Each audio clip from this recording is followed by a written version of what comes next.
Nos cérémonies, c'est un film qui parle d'un amour fraternel très fort, du coup entre deux frères de 18-20 ans. Et c'est à la fois un film qui est une chronique d'été, vu qu'on suit deux jeunes dans une station balnéaire qui font la fête, qui rencontrent des filles, qui sont sur la plage. Et en même temps, c'est un film fantastique, vu qu'il y a un des deux frères qui a un pouvoir. Mais je ne vais pas en dire plus pour l'instant. Ouais. Bah,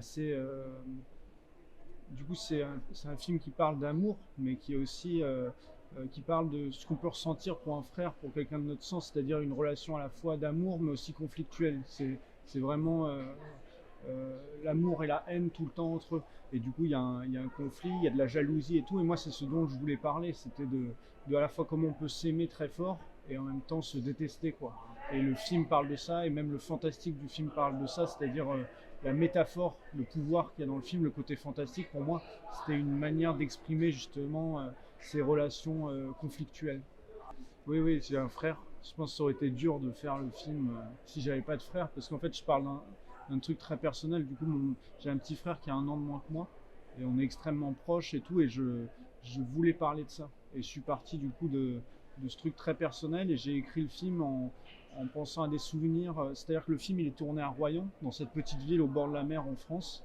Et, euh, et moi, j'ai passé tous les étés de ma vie là-bas avec mon frère dans la maison de ma grand-mère. Et du coup, je suis parti de ces lieux et de ces souvenirs que j'avais pour faire ce film.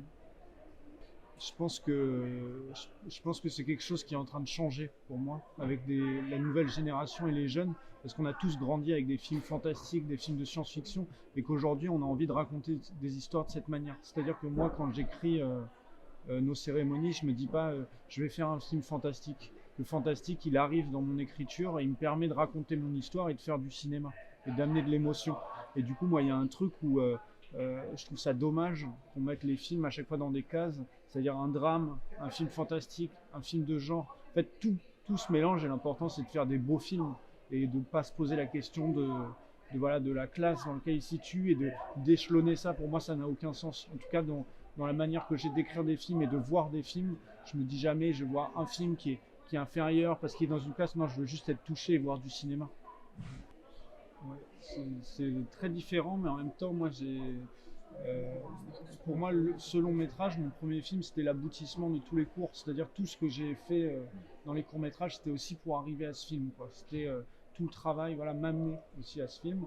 Après, dans la création, dans le truc, c'est que dans le long métrage, c'est des durées tellement longues qu'en fait, il faut tenir physiquement et mentalement son film du début à la fin. Dans le cours, ça va beaucoup plus rapidement. Mais finalement, j'ai pas vu de grande différence, parce que quand je faisais mes courts métrages, je mettais autant d'énergie, autant de cœur que pour le long métrage. La grande différence, c'est que le long métrage est une industrie.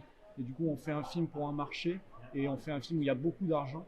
Et ça change. Je pense que ça peut faire peur, mais moi, je suis parti avec le même état d'esprit, c'est-à-dire faire ce que j'ai envie de faire et faire le film que je veux faire sans me préoccuper de ça, en fait. Thank you. Thank you. Merci beaucoup. Thank you for your time.